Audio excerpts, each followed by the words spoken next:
इसी सेंटर में पाया जाता है हर सेल के, और हर सेल के सेंटर यानी कि न्यूक्लियस में जो जीन की संख्या है वो है करीब 20 से 25,000। हर एक जीन एक अलग अलग इंफॉर्मेशन लाता है, एक जीन एक ही इंफॉर्मेशन लाता है, ध्यान देंगे। और बहुत सारे जीन रहेंगे तो सब अपना अपना इंफॉर्मेशन लाएंगे, तो बहुत सारा इंफॉर्मेशन पैदा हो जाएगा, ये बन जाएगा डीएनए। यहाँ तक कोई कंफ्यूजन नहीं है ना?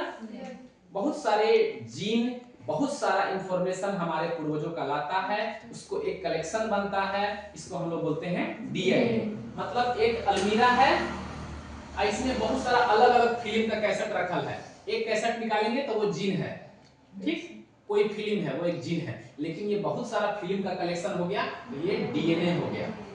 समझ रहे हैं? डीएनए एक रस्सी के आकार का होता है, जिसको जूम करने पे इस तरह से दिखता है, लेकिन इसको दूर से देखिएगा ना ऐसे ही दिखेगा, समझ रहे हैं? रस्सी, इस हर रस्सी में जीन है, बात समझ रहे हैं? ये डीएनए है, और ये छोटे छोटे जो लाइन बना दिए हैं ये क्या है? जीन है। हर जीन एक स्पेसिफिक इंफॉर्मेशन रखा है, जिसको कि एक रस्सी में पिरो के रखा गया है, रस्सी में कंबाइन करके रखा गया है, रस्सी में सुरक्षित रूप से व्यवस्थित रूप से रखा गया है, जिसको हम लोग डीएनए बोलते हैं, ठीक है ना? अब देखिए होता क्या है, जीन का काम है कि हमारे पूर्वजों का, हमारे माता पिता बड़े बुजुर्ग जो मर गए, उनका सारा जेनेटिक इंफॉर्मेशन को अपने पास रखेगा और आगे बढ़ाएगा। दोनों काम, एक तो रखेगा कब तक? जैसे आप लोग हैं, आपके हर एक सेल में जो न्यूक्लियस है, केंद्रक है, उसके अंदर जीन है, और उस जीन में आपके माता पिता, आपके पूर्वजों का सारा इंफॉर्मेशन है। मतलब इंफॉर्मेशन मतलब कैसे दिखते थे, कैसा स्वभाव था, क्या नेचर था, वो सब है। जब आपकी शादी होगी, जब आप किसी मेल से मिलेंगे, जब आपका अंडाणु उनके शुक्राणु से मिलेगा, तो उस अंडा, वो जो ओवम था, उसके माध्यम से अब आपने अपना सारा जेनेटिक इंफॉर्मेशन अपने बच्चे को दे दिया। बात समझ रहे हैं? अब हुआ कि जो इंफॉर्मेशन हमको बाप दादा से हमको मिला, हम संभाल के रखें, हम दे दिए। अब आता है देने का, तो दे दिए, संभाल के कैसे रखें, इसके लिए एक प्रोसेस होता है, इसको हम बोलते हैं रेप्लिकेशन। कल हम लोग पढ़े हैं रिप्लिकेशन, मतलब एक सेल है, सेल के अंदर में एक न्यूक्लियस है, इस न्यूक्लियस के अंदर में जो है जीन है। अब क्या होगा कि सेल डिवीजन होगा, एक सेल बढ़ता है दो सेल में, तभी ना बनते हैं।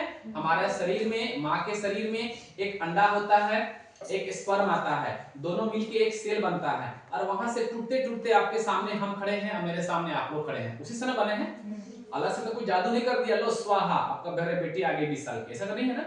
एक छोटा सा सेल माँ के पेट में 9 महीना रहा, एक बच्चा तैयार हुआ, तेल लगाया गया, खिलाया गया, पिलाया गया, जवान किया गया, एक सेल से, जिसको हम लोग उसको यूनिट बोलते हैं। उसी तरह से ये हमारा है अस्तित्व, हम लोग माँ के पेट में हैं, एक सेल से दो सेल हो गया, एक ये और एक ये, दोनों के पास आ गया न्यूक्लियस, और क्या चीज आया? जीन। जीन का काम है कि खुद अपना कॉपी बनाएगा। जीन जो है सेल के अंदर में जो है, टूटने से पहले अपना जैसा कॉपी बनाएगा, फोटोकॉपी दो हो जाएगा, क्योंकि सबको पता है कि अगर ये सेल टूटा है तो कुछ दिन के बाद अब ये भी सेल टूटेगा, लेकिन ये मर जाएगा। अगर ये अपना इंफॉर्मेशन आगे नहीं बढ़ाएगा तो क्या इंफॉर्मेशन आएगा? नहीं आएगा। तो जो इंफॉर्मेशन बचा के रखने का प्रक्रिया है वो, हाँ ये है मेरे पास एक कॉपी जीन का।